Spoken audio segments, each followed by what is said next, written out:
के घर में संपदा की कमी हो, पैसा आ ही नहीं रहा हो, सब पर उलझ गया हो, बहुत टेंशन चल रहा हो, तो गन्ने का रस जानते हो, ईख का रस, गन्ने का रस तुलसी जी के क्यारे में हाथ में लेकर 7 बार अपना नाम और गोत्र बोलकर छोड़ दो। जिंदगी में 3 साल में तो करोड़पति बनकर बैठ जाओगे, कभी लक्ष्मी की कमी नहीं आ सकती। लक्ष्मी सबसे ज्यादा प्रसन्न कौन से दिन होती है? जम के बोलिए जरा। शुक्रवार। तो शुक्रवार को लक्ष्मी सबसे ज्यादा प्रसन्न क्यों होती है? उसका प्रसन्न होने का कारण क्या था? लक्ष्मी जी के 2 भाई थे, दोनों की शादी नहीं हो रही, दाता और विधाता, दोनों का विवाह नहीं हो रहा। और दाता विधाता के लिए लक्ष्मी बड़ी परेशान थी, रोज नारायण से कहती थी प्रभु कुछ कृपा करिए, दाता विधाता का विवाह नहीं हो रहा, उम्र होती चली जा रही, इनका कुछ करिए प्रभु, आप नारायण हो, आप कुछ तो कर सकते हो। भगवान नारायण ने तब लक्ष्मी से कहा एक काम करो, बेलपत्री के पेड़ के नीचे बैठकर लक्ष्मी तुम अनुष्ठान करो तुम्हारे भाइयों के विवाह के लिए। इसलिए आज भी हमारे हिंदू धर्म की रीति है कि बेलपत्री के पेड़ के नीचे शाम के समय लक्ष्मी का वासा होता है। इसलिए लोग बेलपत्री के पेड़ के नीचे सोमवार को अगर दिया लगाते हैं तो उनके घर में कभी लक्ष्मी की कमी नहीं होती। साहब अपार धन बढ़ता। लक्ष्मी वो कौन से 2 स्थान है जहां तू जाना पसंद नहीं करती? लक्ष्मी वो कौन से 2 स्थान हैं जो व्यक्ति धारण करता है तो उस व्यक्ति के पास में से 2 साल में, 4 साल में, 6 साल में, 8 साल में तो रुष्ट होकर चली जाती है? वो स्थान कौन से? तो 2 स्थान माता लक्ष्मी ने बताए हैं। पहला, फूटे हुए बर्तन में भोजन करना। कौन से बर्तन में? जम के बोलिए जरा। जो टूटा बर्तन होता है, खंडित बर्तन होता है, फूटा हुआ बर्तन होता है, कहीं गिलास की किनोर टूट गई है, कहीं कटोरी की किनोर टूट गई है, कहीं थाली की किनोर टूट गई है और तुम कहीं प्लेट की किनोर टूट गई है और तुम उसमें भोजन कर रहे हो, तो टूटे हुए बर्तन में भोजन करने वाले के पास में लक्ष्मी छिन्न हो जाती है, उसका भाग्य भी फूटे हुए बर्तन की तरह हो जाता है। ये लक्ष्मी का। और दूसरा,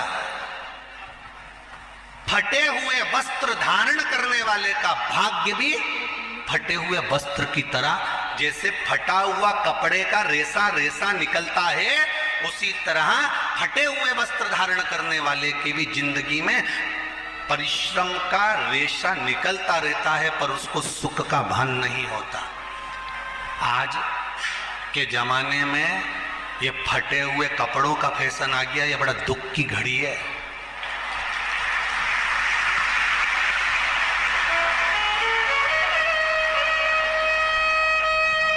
ये बड़ी दुख की घड़ी है महाराज, और लोग उसको फैशन समझ रहे हैं।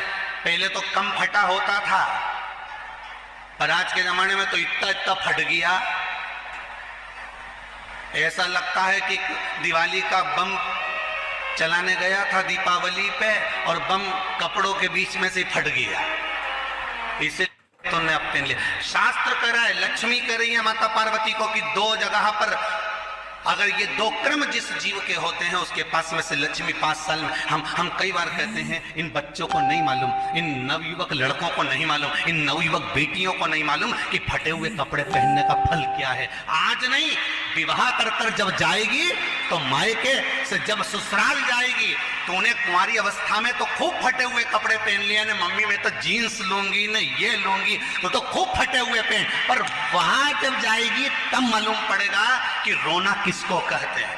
आज तो पहन लो, वो उसी में की बात है, कल वाली बात याद कर लो। अभी खाओगे तो कुछ दिन के बाद ब्लड बनेगा और ब्लड बनेगा तब जाके ये शरीर में दौड़ेगा। आज की आज तुमने रोटी खाई तो क्या आज की आज ब्लड बन गया? जम के तो बोलो रे खरगोन वालों, नहीं बनाना। आज खाया है तो ब्लड 8 दिन में, 4 दिन में, 6 दिन में, 2 दिन में, 5 दिन में, 3 दिन में बनेगा। आज की आज ब्लड नहीं बनेगा। आज खाया तो 2 दिन में ब्लड तैयार होकर तुम्हारे शरीर में दौड़ेगा, शरीर में दौड़ेगा तो तुम्हारा शरीर भी चलेगा। उसी तरह तुमने अगर युवानी अवस्था में, कुंवारी अवस्था में ये फटे हुए कपड़े पहने हैं तो जब तुम्हारी अवस्था बढ़ेगी ना, आज नहीं रोना पड़ रहा। आज के जमाने में तो फैशन है साहब, फैशन है तो आज पहन ले, बाद में रो ले, रो बाद में बैठ। नहीं, ताली बजाने से कुछ नहीं होगा री जीजियो, फालतू की बात है। आज यहाँ से जाते से ही अपने को एक ही काम करना, जितना फटा हुआ कपड़ा ही इनके सबके पोछा लगा दो। बेलपत्री के वृक्ष के नीचे बैठकर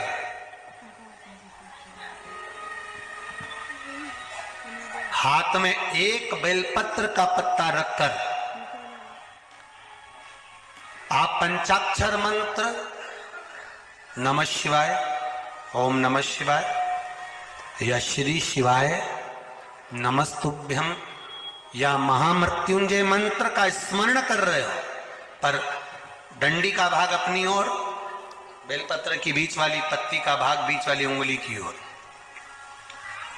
रखकर अगर आप स्मरण कर रहे हैं और अपनी कामना कर कर बेलपत्री के वृक्ष के नीचे बैठकर उस पत्ते को सम्मुख रखकर बाबा से विनय कर कर एकांत में उस बेलपत्री के वृक्ष की छांव में, बेलपत्री के वृक्ष की छांव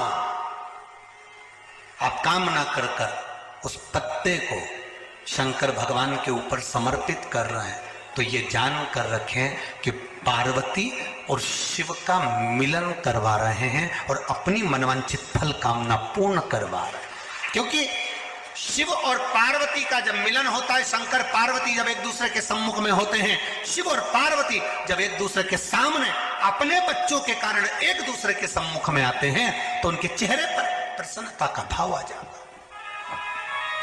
वो फल, मनवांछित फल की कामना आप जिस कामना के लिए कर रहे हैं, विवाह के लिए, नौकरी के लिए, सर्विस के लिए, व्यापार के लिए, रोग मुक्ति के लिए, आप जिस कामना से कर रहे हैं।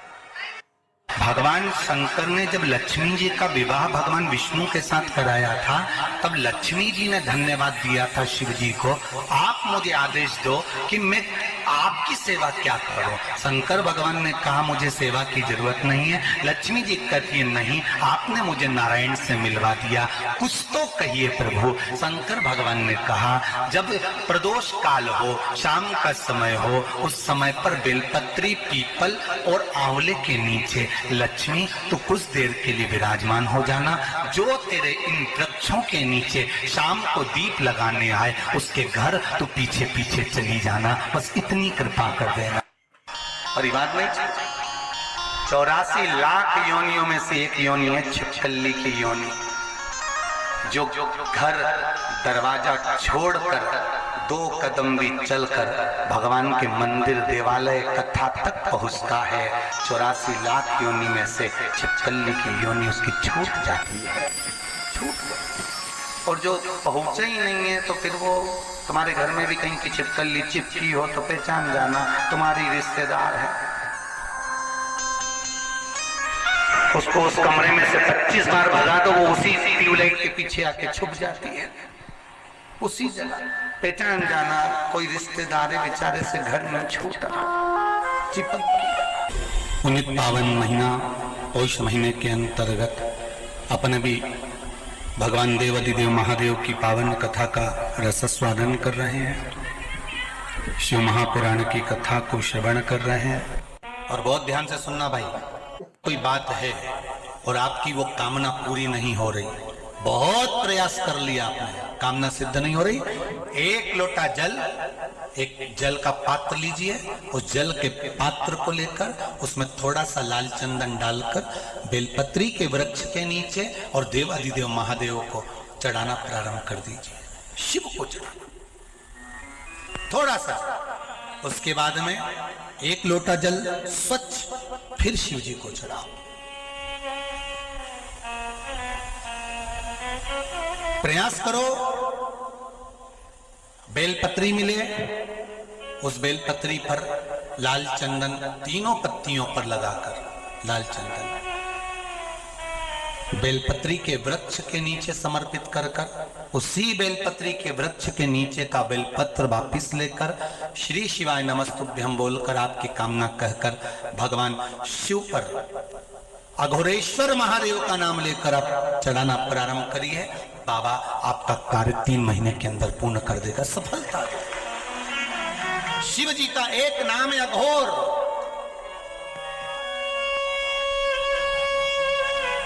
या कहीं बेलपत्र का वृक्ष है, उसके नीचे भी अगर हमने बेलपत्र समर्पित कर भगवान शिव का घोर नाम लेकर अगर बेलपत्र को ले जाकर शिव को समर्पित करा है तो उसका कार्य सिद्ध होता ही है।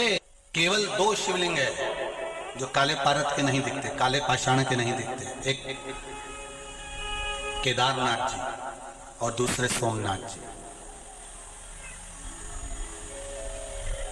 सोमनाथ जी तो आप लोगों को ज्ञात भी होगा, आप लोगों ने, हमारे तो शिक्षा में हम लोग पढ़ने में आता था, तो आप लोगों ने भी पढ़ा होगा कि कुछ उपद्रवियों ने आक्रमण करा था और शिवलिंग को ले गए थे और सब करा, तो वो निर्माण फिर बाद में किया गया, इसलिए शिवलिंग का सुनी तो था काला ही, पाषाण वही था। और केदारेश्वर बाबा का जो शिवलिंग है वो काला पाषाण नहीं, वो तो एक स्फटिक की तरह, एक सुंदर नग की तरह चमकदार स्वरूप बाबा का है, सोने जैसी चमक।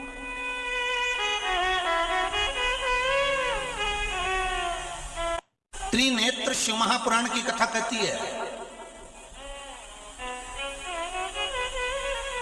अगर काले पाषाण के शिवलिंग पर हम जल चढ़ा रहे हैं, जो काले पाषाण का शिवलिंग है, जो काले पाषाण से निर्मित किया गया है, जो काले पाषाण से बना हुआ है, अगर हम उसकी आराधना कर रहे हैं, उस पे जल चढ़ा रहे हैं, उसकी आराधना कर रहे हैं, उस पे हम जल चढ़ा रहे हैं, बेलपत्र चढ़ा रहे हैं, पुष्प चढ़ा रहे हैं, आराधना कर रहे हैं, तो ये जानकर करना कि उस काले पाषाण में, ध्यान दीजिए, ब्रह्मा भी हैं, विष्णु भी हैं और शिव भी हैं। कौन कौन है उसमें? ब्रह्मा, विष्णु और शिव। और उसी काले पाषाण के शिवलिंग के अंतर्गत महाराज ब्रह्मा अपने 4 मुख से, शिव अपने 5 मुख से और भगवान विष्णु अपने 1000 मुख से वहां पर विराजमान है। उस काले पाषाण के शिवलिंग के अंतर्गत सारे देवता, तीनों देवता अपने अपने मूल स्वरूप में, अपने आनंदित स्वरूप में 1000 मुख कर उसके अंतर्गत विराजमान है। और अगर हम कहीं सफेद शिवलिंग का दर्शन कर रहे हैं, मार्बल के शिवलिंग का दर्शन कर रहे हैं, श्वेत पाषाण के शिवलिंग का दर्शन कर रहे हैं, तो त्रिनेत्र शिव महापुराण की कथा कहती है हम अगर उस शिवलिंग का दर्शन कर रहे हैं तो उसमें 2 स्वरूप हैं, एक मेरा ओघड़दानी शिव और दूसरा है मेरी माता रानी जगत जननी जगदम्बा मां पार्वती, उस स्वरूप में विराजमान। और सफेद पाषाण के शिवलिंग में केवल और केवल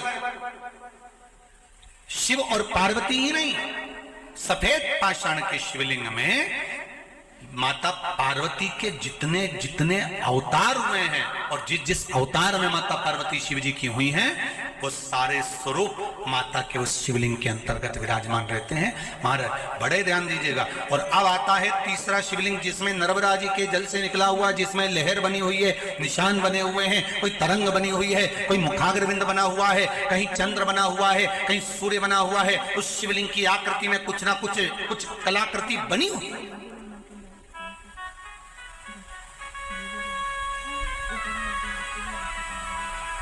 नर्मदा के उस शिवलिंग का,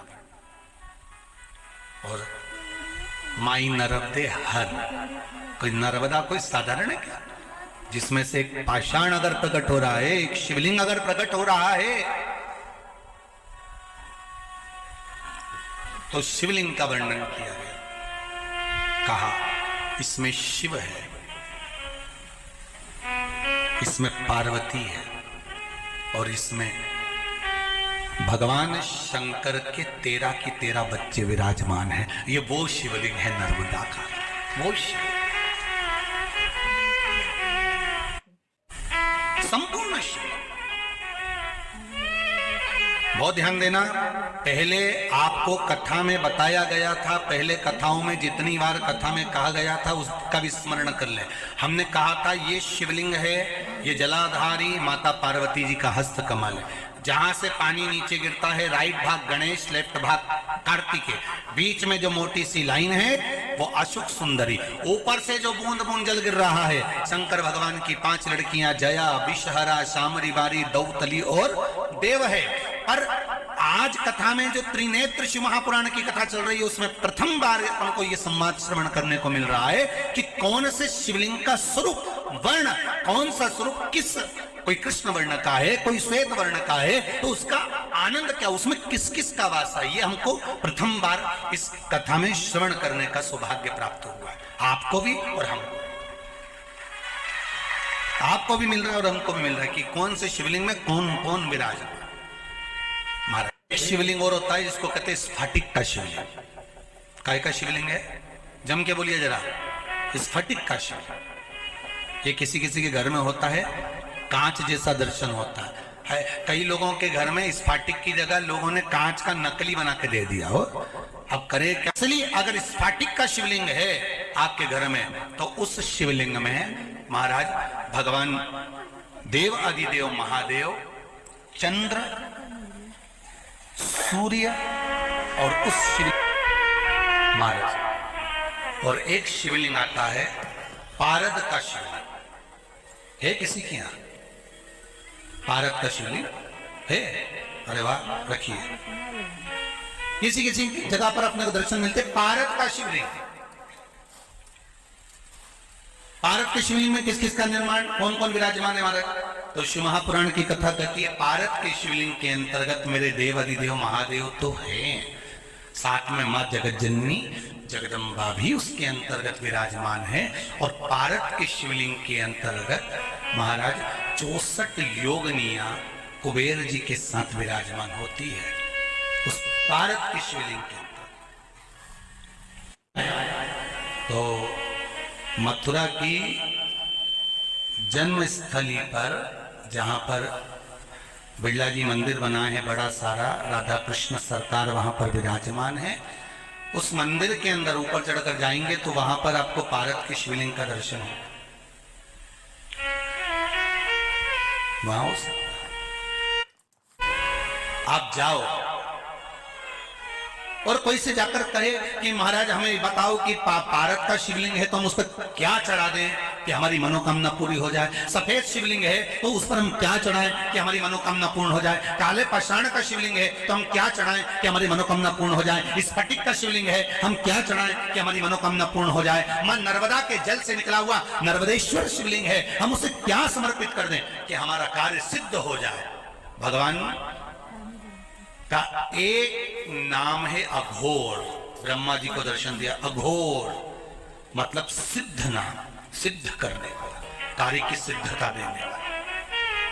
तो काले पाषाण के शिवलिंग में कौन कौन है जरा जम के बोलिए, ध्यान आया कि नहीं आया? कौन कौन है उसमें? ब्रह्मा, विष्णु और शिव। सफेद पाषाण के शिवलिंग में कौन कौन है? शिव, चंद्र, सूर्य और मां जगत जननी मां आद्य शक्ति, माता का स्वरूप उसमें। नर्मदा जी के शिवलिंग में कौन कौन है? संपूर्ण शिव जी का परिवार, संपूर्ण। स्फटिक के शिवलिंग में भी चंद्र सूर्य सब विराजमान। पारद के शिवलिंग में मां आद्य शक्ति, शिव, 64 योगनिया और कुबेर उसी के अंतर्गत विराज। शिवलिंग। अब एक शिवलिंग और होता है, कईयों के घर में पुराने समय से चले आ रहा है। कौन सा शिवलिंग है? तो कहा महाराज जी हमारे यहाँ तो पीतल का शिवलिंग है किसी किसी के यहाँ? जरा हाथ उठाओ जरा। है? अब देखो कितने लोगों के यहाँ, अगर कथा रह जाती, छूट जाती तो आपको लगता कि ये शिवलिंग का कोई महत्व गुरु जी ने नहीं बताया। पीतल का शिवलिंग, और पीतल के शिवलिंग का वर्णन किया है महाराज। उस शिवलिंग के अंतर्गत भगवान देव अधिदेव महादेव स्वयं नवग्रह देवता के साथ धातु के जितने शिवलिंग होते हैं, धातु के जो भी शिवलिंग हो, चांदी का, सोने का, आदि जितने शिवलिंग धातु के होंगे, सारे शिवलिंग के अंतर्गत भगवान शंकर नवग्रह देव के साथ में, उनकी अर्धांगिनियों के साथ में, उनके कुल के साथ में विराजमान होते हैं। हमारे ताण का शिवलिंग या स्फटिक का शिवलिंग लेकर आएंगे तो ये बात तो छोड़ दो, आपके घर में जो शिवलिंग है आपके घर में जो शिवलिंग विराजमान है आप तो उसकी आराधना करो। बहुत ध्यान देना महाराज इस कथा को। सारे मंदिरों में शिव जी के साथ में माता पार्वती है, केवल एक काशी के विश्वनाथ जिनके मंदिर में पार्वती जी की जगह, पार्वती जी के सम्मुख में मां अन्नपूर्णा है। कौन सी माता है? अन्नपूर्णा। काशी कितने कोस की है? पहले कथाओं में कहा है काशी कितने कोस की है? जम के बोलो जरा। 5 कोस की। काशी कितने कोस की? 5 कोस की काशी, जहां पर भगवान शंकर अन्नपूर्णा के साथ विराजमान है। सारे मंदिरों में माता पार्वती के साथ काशी विश्वनाथ भगवान शंकर विराजे हैं। केवल काशी की भूमि पर, काशी के अंतर्गत उस काशी की पावन धरा पर, मां गंगा के घाट पर शंकर भगवान अन्नपूर्णा के साथ विराजमान है। उसका कारण समझना कि काशी 5 कोस की और शंकर भगवान अन्नपूर्णा के साथ विराजमान है, तो क्या शिवजी ने अन्नपूर्णा के दरवाजे पर भिक्षा मांगी? अन्नपूर्णे सदा पूर्णे, हे मां। अन्नपूर्णा जी से भिक्षा मांगी। पर शिव महापुराण की कथा कहती है अगर अन्नपूर्णा माता ने शंकर भगवान को भिक्षा प्रदान करी है तो शंकर भगवान ने भी माता अन्नपूर्णा को ज्ञान की भिक्षा प्रदान करी है कि लो हम तुम्हें ज्ञान की भिक्षा देते। तुम अन्न की भिक्षा दे रही हो, हम तुम्हें ज्ञान की भिक्षा देते। वो कौन सा ज्ञान था जो माता अन्नपूर्णा को, माता अन्नपूर्णा को मेरे देव अधिदेव महादेव जब मां अन्नपूर्णा भिक्षा का दान दे रही है तब भगवान शंकर उनको ज्ञान का दान दे रहे हैं। वो कौन सी भिक्षा थी?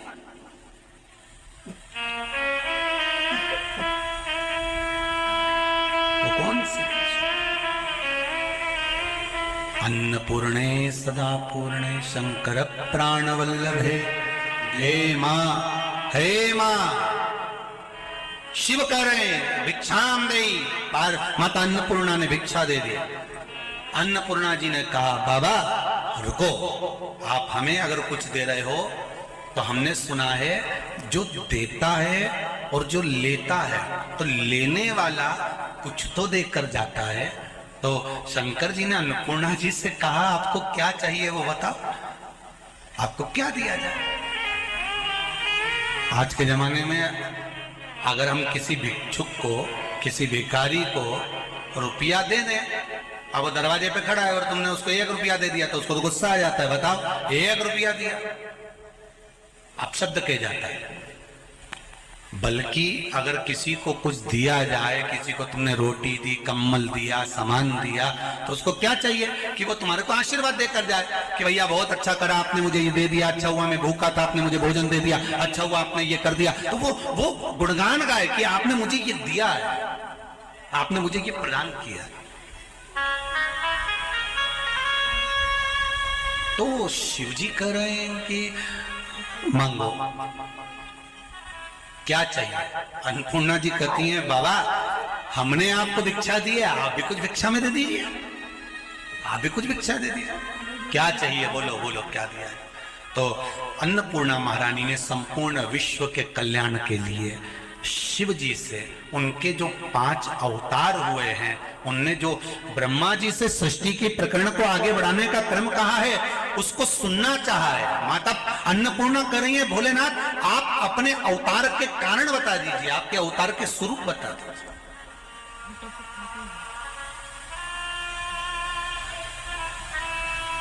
हमारे हिंदू धर्म में एक नियम रहा है पहले से, माताएं जब पूजन करने बैठती है ना, कोई सभी करवा चौथ का व्रत करती है, तीज का व्रत करती है, दूज का व्रत करती है, छठ का व्रत करती है, सप्तमी का, अष्टमी का, जो भी व्रत माताएं करती हैं, जब माताएं व्रत करती हैं तो 2-4 मोहल्ले की माता उनके साथ बैठकर उसकी कहानी पढ़ती है। बोलो सही है कि गलत है? कहानी बोलती है कि कहानी बोलो। जैसे चतुर्थी का व्रत करा तो एक बहू ने कहानी बोली, एक सास ने कहानी बोली, कहानी बोलती है। ये कब से चालू हुआ? जब अन्नपूर्णा जी ने शंकर भगवान से कहा कि मुझे ज्ञान की भिक्षा दो, मुझे भी कुछ सुना दो। मुझे कुछ शंकर अन्नपूर्णा को अपने 5 मुख की कथा कर रहे हैं। शिव जी प्रसन्न हो गए, अन्नपूर्णा मेरा वर है तुझे, प्रत्येक घर में रसोई घर के अंदर तू सदा विराजमान रहेगी, प्रत्येक घर में तू विराजमान रहेगी। बहुत ध्यान देना इस कथा पर। शिव जी अन्नपूर्णा से करें, तुमने मुझे भिक्षा का दान दी, मैंने तुम्हें ज्ञान का दान दिया। और सुनो अन्नपूर्णा, प्रत्येक घर में तुम रसोई घर में सदा विराजमान रहोगी। अन्नपूर्णा रसोई घर में अन्नपूर्णा जी कह रही हैं कि मुझे स्थान क्यों दे रहे हो, रसोई घर में ही मुझे स्थान क्यों दिया। अन्नपूर्णा महारानी को रसोई घर में स्थान क्यों दिया।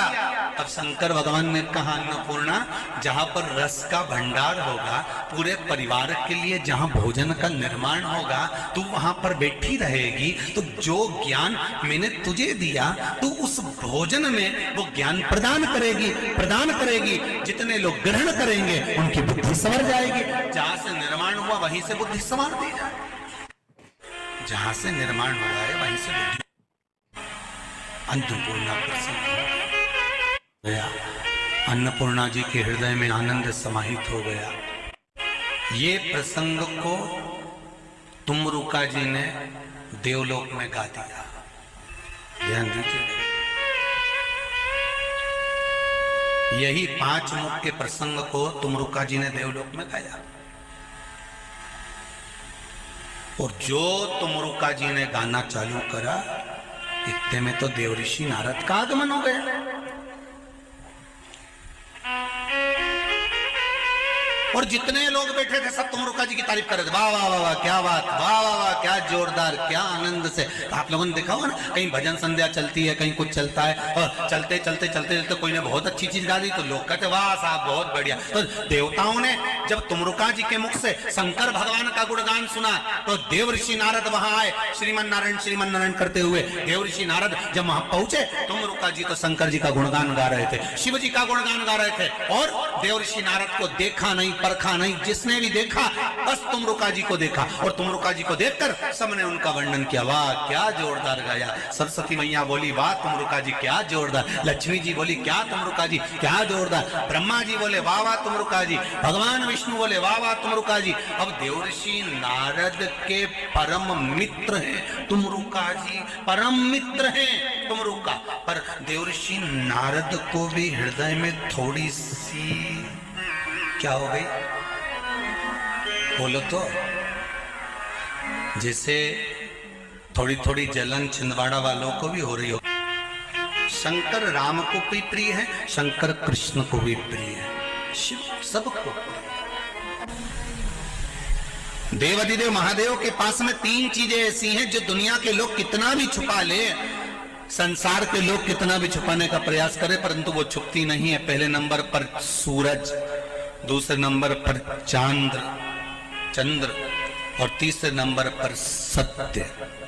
क्या क्या चीज है जरा जम के बोलिए। पहला सूरज, दूसरा चांद और तीसरा सत्य।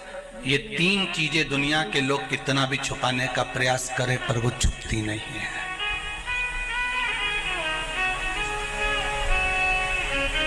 सत्य को कितना भी दबा लो, सत्य को कितना भी छुपा लो, सत्य छुपेगा क्या।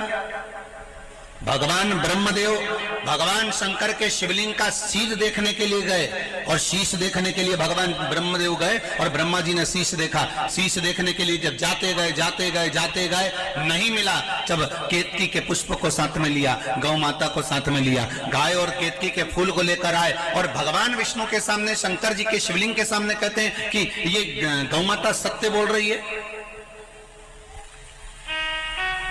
ये केतकी का फूल सत्य बोल रहा है कि ब्रह्मा जी को सिर मिल गया। पर ब्रह्मा जी को शीश नहीं मिला था, ब्रह्मा जी तो झूठ बोल रहे थे।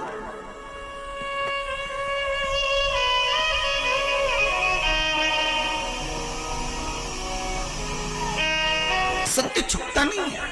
सत्य को छुपाने का कितना भी प्रयास करो, सत्य को छुपाने के लिए आप कितना भी दबाव डाल लो, आज अगर सत्य छुप भी गया, आज आपने सत्य को दबा भी दिया तो वो सत्य उजागर होगा। आज नहीं तो कल होगा, कल नहीं तो परसों होगा, पर सत्य सामने आएगा ही।